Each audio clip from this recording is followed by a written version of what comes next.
Hello everyone. यहाँ पे मैं आपको दो तरह की एनर्जीज़ बताना आई हूँ। डीएफ्स जो हैं सबसे पहले उनकी बहुत ज़्यादा स्लीपिंग एनर्जी हो सकती है, या तो बहुत ज़्यादा स्लीप या बिल्कुल रेस्टलेस। ठीक है।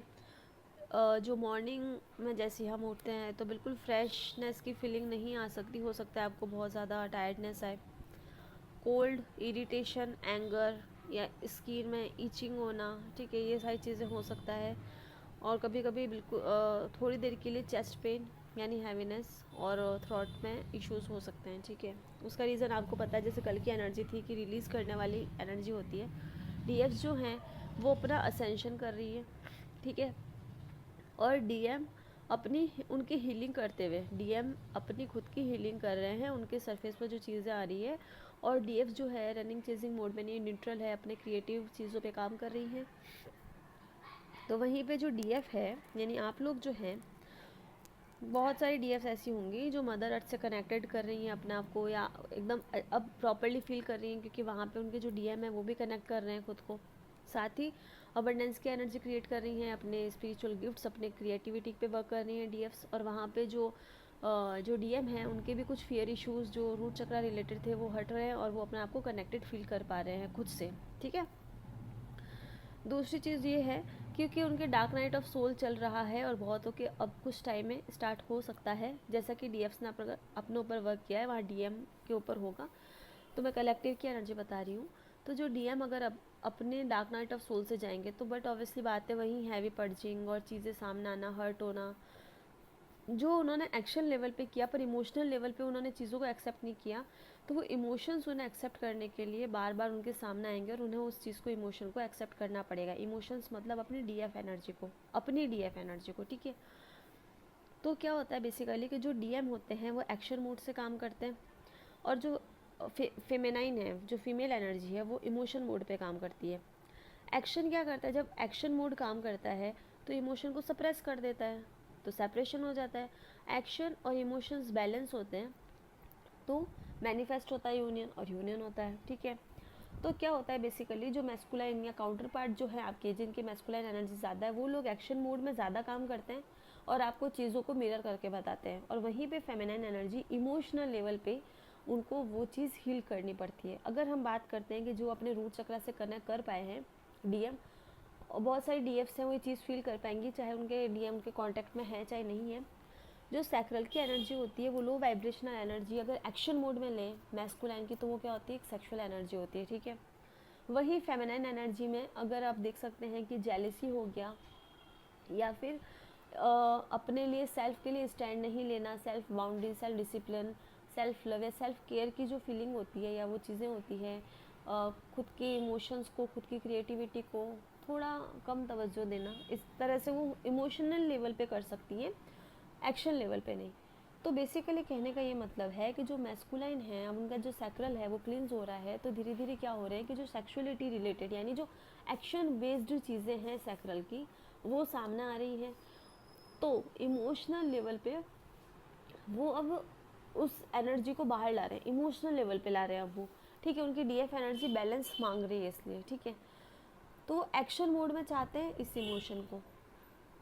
तो बेसिकली अब जो डीएफ है, जो आप हैं, क्योंकि आपका जो सैक्रल है वो हील्ड है, आपको पता है ये ओवर चीज़ें हो रही हैं, बैलेंस में नहीं है, तो आप अब अपने लिए स्टैंड लेंगी, अपनी बाउंड्रीज क्रिएट करेंगी, अपने लिए बोलेंगी, और बिना किसी डर के उनको इस चीज़ के लिए मना करके एक हेल्दी बाउंड्री क्रिएट करेंगी।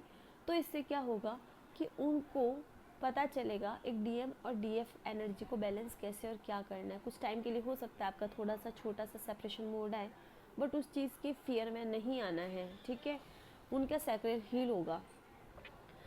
तो सेम चीज़ है कि हीलिंग, रिलीज़ करना, और आपने इनर चाइल्ड वुंड्स को, इन सारी चीज़ों से निकल के फेमिनाइन्स जो है उन्होंने अपने ऊपर बहुत अच्छे से वर्क किया है, बहुत हीलिंग की है। वो अपने वाइब्रेशंस में हाई लेवल पे जा रही हैं। ठीक है। सबकॉन्शियस हीलिंग की है, इनर चाइल्ड वुंड्स हील किए हैं स्पेशली। वो वुंड्स जो कि उन्हें ट्रिगर दे रहे थे उनको उन्होंने हील किया है। तो बेसिकली रूट चक्रा से डीएम और डीएफ सेम पेज पे कनेक्टेड हैं। ठीक है। सैक्रल पे वर्क हो रहा है, तो जिस जिस डीएम की जिस हिसाब से सैक्रल की एनर्जी है वो सरफेस पे आएगी, इमोशनल लेवल के साथ साथ। और वहीं पे क्योंकि उनकी डीएफ एनर्जी है, और वहाँ पे अब डीएफ्स को यानी आपको मैस्कुलाइन एनर्जी में आके एक्शन मोड में आके एक्शन लेना होगा। ठीक है, तो बेसिकली ये चीज़ हो गई।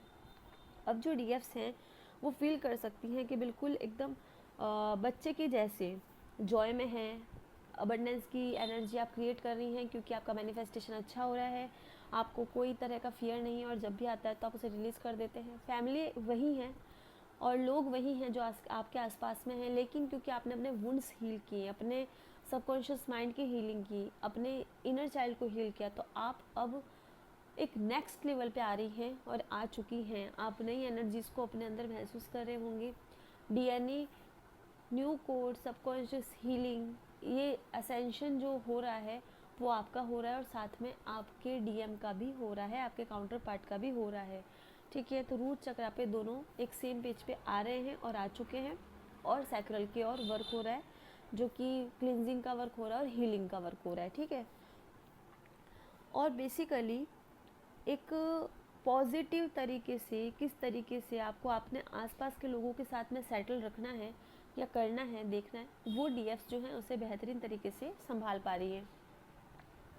डीएफ्स के सामने छोटे मोटे ट्रिगर्स आ सकते हैं, उसका रीज़न सिर्फ यही होगा कि उनके डीएम के साथ में क्या चल रहा है उसका एक छोटा सा प्रतिरूप उन्हें देखने को मिलेगा, इसलिए उनको छोटा सा ट्रिगर मिल सकता है, वहाँ पे उन्हें बैलेंस रहना है। और मिरर नंबर्स दिख सकते हैं जिसमें राइट और लेफ्ट में बिल्कुल सेम नंबर होता है, बीच में अलग होता है, तो उसका बेसिकली मतलब होता है कि जो बीच में जो भी चीज़ें हैं, ठीक है, कार्मिक चीज़ें हैं, कार्मिक पैटर्न्स है, इमोशंस है, वो सारे हील हो रहे हैं, उन पे वर्क चल रहा है, आपके एंजल्स उनके साथ में हैं। ठीक है, और साथ ही साथ आप अगर उस वक्त के आसपास में कोई ट्रिगर या कोई चीज़ इस तरह से देखते हैं जो आपको थोड़ा सा सैड, परेशान या फियर की एनर्जी में लाता है, एंजाइटी में लाता है, तो समझ लीजिए कि वहाँ पे सेम पेज पे वो अपने डीएम आपके काम कर रहे हैं। ठीक है, तो आपको इन सब चीज़ों को हटाना है, खुद को प्रोटेक्ट रखना है, मेडिटेशन करना है। बेसिकली सारे चक्रों के अगर आप मेडिटेशन करो, लेकिन लोअर चक्रा की हीलिंग अगर अपने डीएम को दो प्रोटेक्शन में रखते हुए, और आप भी प्रोटेक्शन में रहो, तो बेहतर रहेगा। और नॉर्मली अपने हार्ट चक्रा और थ्रोट चक्रा पे अगर आप काम करते हो तो सही रहेगा। ठीक है, बेसिकली आप जितना पानी पियोगे, अपनी एनर्जी को रिलीज़ करोगे, ग्राउंडेड रहोगे। ठीक है, जहाँ पे एक्शन की ज़रूरत है वहाँ एक्शन लोगे, और जहाँ पे इमोशन की ज़रूरत है वहाँ इमोशंस को यूज़ करोगे। अपने एक्शन और रिएक्शन में जब आपको समझ में नहीं आता है, जब एक तरफ एक्शन होता है एक तरफ इमोशन होते हैं, सॉरी, तो आप ऑब्ज़र्व कीजिए कि कहीं आपके इमोशंस आपके एक्शन की वजह से सप्रेस तो नहीं हो रहे। अगर हो रहे हैं तो आपकी डीएफ एनर्जी बिगड़ रही है, और अगर आपके इमोशन की वजह से आपके एक्शंस में कहीं प्रॉब्लम आ रही है जो वहाँ पे लेने की ज़रूरत है जहाँ पे आप नहीं ले रहे हो, तो आपके डीएफ एनर्जी गड़बड़ा रही है। ठीक है, तो आपको एक्शंस को और इमोशंस को बैलेंस करना है। बेसिकली इमोशंस फेमिनिन एनर्जी है, एक्शन मोड जो भी होता है वो मैस्कुलाइन एनर्जी है, दोनों को बैलेंस करके चलो। ठीक है, जो new vibration, new energy, new DNA codes जो आ रहे हैं वो सैक्रल की हीलिंग के लिए आ रहे हैं, और साथ में आपके असेंशन भी हो रहा है, और रूट चक्रा पे जो है वो सेम पेज पे डीएम और डीएफ आ रहे हैं। ठीक है, और जो आपको लगता है कि ये जो असेंशन हो रहा है इसमें आपके डीएम पे असर हो रहा है, नहीं हो रहा है, तो कोई भी क्वेश्चन की स्टक एनर्जी में नहीं आना।